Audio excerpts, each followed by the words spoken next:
Des brutes, lui, ont agriffé son t-shirt et ont hurlé.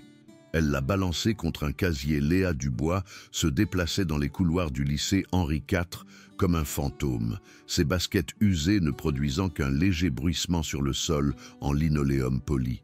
Son sweat à capuche trop grand flottait sur sa petite silhouette et elle gardait ses cheveux châtains foncés tirés vers l'avant pour cacher son visage des regards curieux de ses camarades. 3 mois s'étaient écoulés depuis que sa famille avait déménagé dans cette banlieue cossue de Versailles, et elle se sentait toujours comme une étrangère, regardant à travers une vitre dépolie.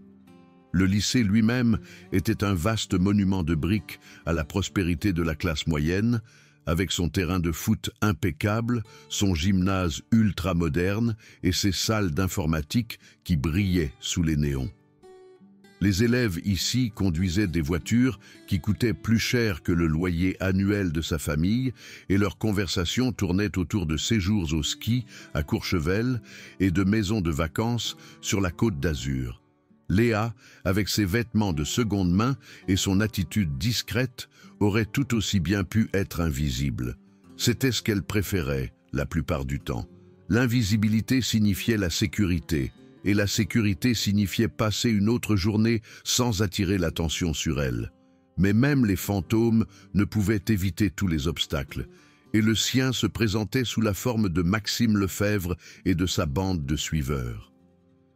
Maxime était tout ce que Léa n'était pas, grand, sûr de lui, avec le genre de sourire facile qui faisait oublier aux professeurs les devoirs en retard et invitait les parents à l'inviter à dîner.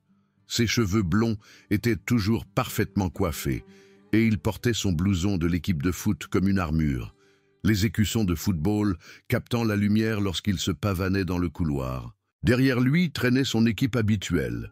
Théo Garnier, un garçon trapu aux yeux méchants qui servait de bras droit à Maxime, et Chloé Martin, une fille dont la beauté n'avait d'égal que sa cruauté. Léa les avait rencontrés pour la première fois un mardi matin près de l'aile scientifique. Elle jonglait avec ses livres et essayait de se frayer un chemin dans le couloir bondé lorsque Maxime s'est placé directement sur son chemin. La collision était inévitable. Ses livres se sont éparpillés sur le sol, les papiers volant comme des feuilles d'automne. « Fais attention où tu vas, la bizarre », dit Maxime, sa voix portant juste assez fort pour attirer l'attention des élèves à proximité. Quelques ricanements ont parcouru la foule, tandis que Léa se laissait tomber à genoux, ramassant frénétiquement ses affaires éparpillées. « Désolée », murmura-t-elle, sans lever les yeux. Elle pouvait sentir le poids de dizaines de paires d'yeux sur elle, la chaleur familière de l'embarras remontant dans son cou. Théo a donné un coup de pied à l'un de ses cahiers plus loin dans le couloir, et Chloé a marché sur sa trousse avec une précision délibérée. Peut-être que si tu n'étais pas si bizarre et asocial, les gens pourraient t'aimer, dit Chloé, sa voix dégoulinant d'une fausse sympathie. Les doigts de Léa tremblaient alors qu'elle attrapait ses notes de chimie, maintenant décorées de l'empreinte de la chaussure de marque de Chloé. Elle voulait dire quelque chose, n'importe quoi, mais les mots restaient coincés dans sa gorge comme des éclats de verre. Au lieu de cela, elle ramassa ses affaires et s'éloigna précipitamment, le rire de Maxime résonnant derrière elle. Ce qu'aucun d'eux ne savait, ce que personne au lycée Henri IV ne savait, c'était que Léa Dubois avait passé les 8 dernières années de sa vie à apprendre le judo et le karaté. Son père, un ancien militaire, avait insisté pour qu'elle apprenne à se défendre après qu'ils aient déménagé fréquemment en raison de son travail.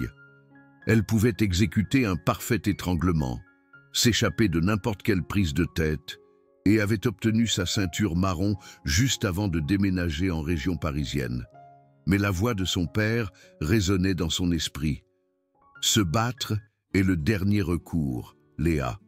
Utilise tes compétences seulement quand tu n'as pas d'autre choix. » Alors, elle a enduré. Jour après jour, Maxime et ses amis ont trouvé de nouvelles façons de lui rendre la vie misérable. Ils la bousculaient accidentellement à la cantine, faisant tomber son plateau par terre. Ils collaient des mots sur son casier, l'appelant « loser » et « bizarre ». Pendant le cours de PS, ils la choisissaient en dernier pour les équipes, puis se moquaient d'elle lorsqu'elle avait inévitablement du mal à suivre des activités qu'elle n'avait jamais pratiquées. Le pire n'était pas l'inconvénient physique, c'était l'isolement. Les autres élèves, craignant de devenir eux-mêmes des cibles, lui laissaient une large place. Les professeurs, submergés par leurs propres responsabilités, ne remarquaient rien ou choisissaient de fermer les yeux. Léa déjeunait seule à la bibliothèque, passait ses heures libres à se cacher dans des salles de classe vides et comptait les minutes jusqu'à ce qu'elle puisse s'échapper dans la sécurité de son petit appartement. Ce schéma aurait pu continuer indéfiniment sans l'arrivée de Yanis Touré. Lui aussi était nouveau à Henri IV, ayant été transféré d'un collège à Marseille après que sa famille ait déménagé pour le travail de sa mère. Contrairement à Léa, cependant, Yanis possédait une confiance naturelle qui attirait les gens vers lui. Il était grand et mince, avec des yeux marrons chaleureux et un sourire qui semblait illuminer chaque pièce dans laquelle il entrait. Il jouait de la guitare dans le groupe de rock du lycée et avait une façon de rendre même les conversations les plus banales importantes. Léa l'avait remarqué pour la première fois pendant le déjeuner, assis seul à une table près des fenêtres, lisant une édition usée du Petit Prince tout en mangeant un sandwich. Quelque chose dans la façon dont il se concentrait sur les pages, complètement absorbé par l'histoire, lui rappelait elle-même. Quand il leva les yeux et la surprit en train de le regarder, il sourit et fit un signe de la main comme s'ils étaient de vieux amis. Le lendemain, il apparut à sa table habituelle à la bibliothèque. « Ça te dérange si je m'assois ici ?» demanda-t-il, montrant la chaise vide en face d'elle. « Je suis Yanis, au fait. Je t'ai vu traîner dans le coin, mais je n'ai jamais eu l'occasion de me présenter. »« Léa, » répondit-elle, sa voix à peine audible. Elle garda les yeux fixés sur ses devoirs, craignant que si elle levait les yeux, elle ne découvre que c'était une sorte de blague élaborée. Mais Yanis était sincère. Au cours des semaines suivantes, il devint son premier véritable ami au lycée Henri IV. Il la cherchait pendant le déjeuner, lui posant des questions sur ses cours et partageant des histoires sur son ancien collège à Marseille. Il découvrit qu'elle était brillante en chimie et la convainquit de l'aider à étudier pour leur prochain examen. En retour, il jouait de la guitare pour elle, des mélodies douces qui semblaient chasser la solitude qui était devenue sa compagne constante. Pour la première fois depuis son déménagement en région parisienne, Léa avait l'impression d'appartenir à un endroit. Elle attendait l'école avec impatience, ne redoutant plus chaque jour, mais anticipant les moments qu'elle passerait avec Yanis. Elle a même commencé à prendre la parole en classe, contribuant aux discussions et suscitant des regards surpris de la part des professeurs qui l'avaient à peine remarqué auparavant. Maxime Lefebvre l'a remarqué aussi, et il n'a pas aimé ça. « Regardez ça !» dit-il un matin, regardant Léa et Yanis marcher ensemble dans le couloir. La bizarre s'est trouvé un copain. Théo renifla. Le pauvre type ne sait probablement pas dans quoi il s'embarque. Chloé pencha la tête, étudiant Yanis avec un intérêt prédateur. Il est plutôt mignon en fait. Dommage qu'il perde son temps avec elle. Le harcèlement s'est intensifié. Maxime a commencé à cibler Yanis aussi, le percutant accidentellement dans les couloirs et faisant des commentaires bruyants sur sa copine loser. Pendant le déjeuner, ils jetèrent de la nourriture sur leur table, riant quand Léa et Yanis devaient se baisser pour éviter d'être touchés. Une fois, Théo a attrapé l'étui de guitare de Yanis et a menacé de le jeter à la poubelle, ne reculant que lorsqu'un professeur est passé par là. Léa regardait son ami souffrir à cause de leur association avec une horreur croissante. Elle envisagea de mettre fin à leur amitié pour le protéger, mais Yanis refusa de se laisser intimider. « Je ne vais nulle part », lui dit-il fermement. « Ces types sont des lâches. Ils ne s'en prennent qu'aux gens qui, selon eux, ne se défendront pas. » Le point de rupture est survenu un vendredi après-midi sur le parking des élèves. Léa et Yanis se dirigeaient vers sa voiture lorsque Maxime et sa bande les ont encerclés. Le soleil de l'après-midi projetait de longues ombres sur l'asphalte et la plupart des autres élèves étaient déjà partis pour le week-end. « Eh bien, » dit Maxime, son sourire habituel remplacé par quelque chose de plus sombre. « Si ce n'est pas le couple heureux », Chloé s'approcha de Yanis, faisant glisser son doigt le long de son bras. « Tu sais, Tu n'es pas obligé de te contenter de marchandises endommagées. Je pourrais te montrer ce que tu rates. Yanis s'éloigna de son contact. Je ne suis pas intéressé. L'expression de Maxime se durcit. Personne ne parle comme ça à Chloé. Il poussa Yanis violemment, le faisant trébucher en arrière contre le côté d'une voiture. Arrêtez ça, dit Léa, sa voix tremblant plus qu'avec de la peur. Laissez-nous tranquilles. Ou quoi? Ricana Maxime. Il tendit la main et attrapa le devant du sweat à capuche de Léa, la tirant assez près pour qu'elle puisse sentir son eau de Cologne. Qu'est-ce que tu vas faire, la bizarre? Le tissu de son t-shirt se tordit dans sa main, et Léa sentit quelque chose se briser à l'intérieur de sa poitrine. Toutes les semaines de tourments, toute l'humiliation, toute la peur, tout se cristallisa en un seul moment de parfaite clarté. L'entraînement de son père se déclencha, la mémoire musculaire remplaçant la pensée consciente. Maxime ne l'a pas vu venir. Un instant, il agrippait son t-shirt. L'instant suivant, il volait en arrière, son corps s'écrasant contre les casiers métalliques avec un bruit de tonnerre. Léa avait exécuté un parfait fauchage de hanche, utilisant son propre élan contre lui, et Maxime s'effondra sur le sol, haletant. Théo se précipita en avant, mais Léa était prête. Elle esquiva sa charge maladroite et l'attrapa dans une clé de bras, appliquant juste assez de pression pour le faire taper frénétiquement contre l'asphalte. « J'abandonne, j'abandonne !» gémit-il. Chloé avait reculé, son visage pâle de choc. « Tu es folle, tu ne peux pas juste... »« Ne peux pas quoi ?» interrompit Léa, sa voix stable maintenant, toute trace de peur disparue. « Ne peux pas me défendre? Ne peux pas tenir tête aux brutes ?» Maxime se débattait pour se relever, son visage rouge de rage et d'embarras. Une petite foule s'était rassemblée, des élèves qui avaient tardé à quitter l'école, regardant maintenant en silence, stupéfaits. « Tu crois que tu es forte ?» grogna-t-il. « Je vais te montrer ce que c'est, être fort. » Il se jeta sur elle, mais Léa n'était plus la fille effrayée qu'il avait laissé la bousculer. Elle attrapa son poignet, le tordit et le fit tomber au sol avec un take-down digne d'un manuel. Cette fois, elle le suivit au sol, établissant une position dominante qui le laissa complètement impuissant. « Je pourrais mettre fin à ça tout de suite », dit-elle doucement, sa voix portant jusqu'à la foule de spectateurs. Les yeux de Maxime étaient grands ouverts de peur, et elle pouvait sentir son corps trembler sous elle. « Je pourrais te blesser comme tu m'as blessé.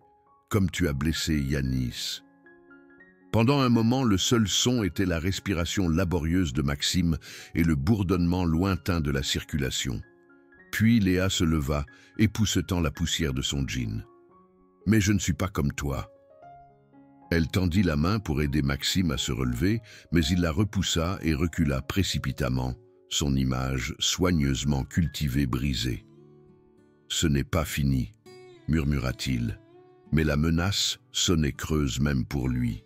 « Si, c'est fini, » dit simplement Léa. « À moins que tu ne veuilles que tout le monde sache que tu t'es fait battre par la fille que tu appelles bizarre. » La foule commença à se disperser, les élèves sortant leur téléphone pour envoyer des SMS à leurs amis au sujet de ce dont ils avaient été témoins. Léa se tourna vers Yanis, qui la regardait avec un mélange d'étonnement et d'admiration.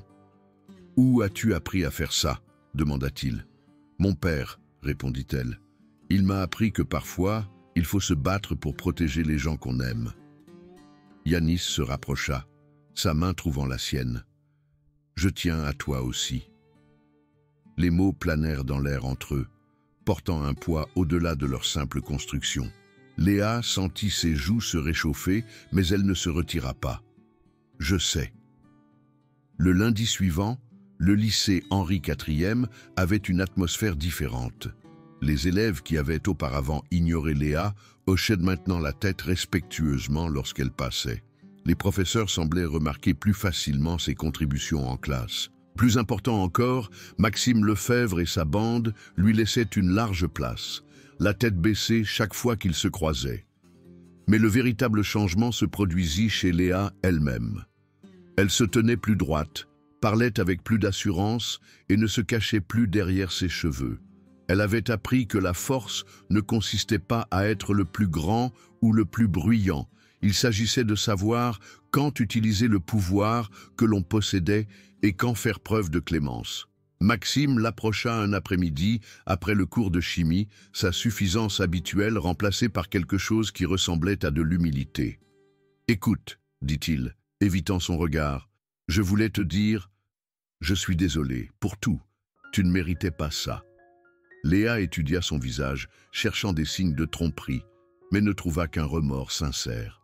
« Merci, dit-elle, mais ce n'est pas seulement à moi que tu dois des excuses. » Il hocha la tête, comprenant. « Je sais, j'y travaille. » Alors qu'il s'éloignait, Léa réalisa que vaincre Maxime n'avait pas été une question de vengeance. Il s'agissait de reprendre son propre pouvoir. Elle avait passé tellement de temps à cacher sa force qu'elle avait oublié qu'elle la possédait. Le harcèlement avait pris fin, non pas parce qu'elle s'était défendue, mais parce qu'elle s'était enfin souvenue de qui elle était. Ce soir-là, elle s'assit avec Yanis sur les marches à l'extérieur de l'école, regardant le coucher de soleil peindre le ciel dans des nuances d'orange et de rose. « Tu te demandes parfois ce qui se serait passé si tu n'avais pas déménagé ici ?» demanda-t-il. Léa réfléchit à la question. « Je serais probablement restée invisible pour toujours, » admit-elle. « Mais alors je ne t'aurais pas rencontré. » Il sourit, la même expression chaleureuse qui l'avait attiré vers lui au début. « Et je n'aurais pas rencontré la fille qui pouvait abattre 3 brutes sans transpirer. »« Je n'en ai abattu que 2, » corrigea-t-elle. Chloé s'est enfuie. « Une fille intelligente, » rit Yanis. « Je me serais enfui aussi. » Ils s'assirent dans un silence confortable, regardant les autres élèves rentrer chez eux pour la journée. Léa pensa aux paroles de son père, au fait que se battre était le dernier recours. Elle avait utilisé ses compétences pour se protéger elle-même et Yanis, mais plus important encore, elle les avait utilisées pour enseigner à Maxime et à ses amis que leurs actions avaient des conséquences. « Je n'ai jamais voulu être une combattante, » dit-elle soudainement. « Je voulais juste qu'on me laisse tranquille. » Yanis lui serra la main. « Parfois, les meilleurs combattants sont ceux qui ne veulent pas se battre. » Léa sourit, sentant la vérité de ces mots s'installer dans sa poitrine. Elle avait appris que la force ne consistait pas à dominer les autres. Il s'agissait de protéger ce qui comptait le plus. Et ce qui comptait le plus était assis juste à côté d'elle, lui tenant la main alors que le soleil se couchait derrière les montagnes. Le lendemain apporta de nouveaux défis, de nouvelles occasions d'utiliser sa voix et de se défendre. Mais Léa ne les affronta plus seule. Elle avait Yanis, elle avait sa propre force intérieure et elle avait la connaissance que parfois il fallait se méfier des plus discrets. En fin de compte, Maxime Lefebvre lui avait rendu service. Il l'avait poussée à se souvenir de qui elle était vraiment sous toute la peur et l'incertitude. Et qui elle était, réalisa Léa, était quelqu'un pour qui il valait la peine de se battre.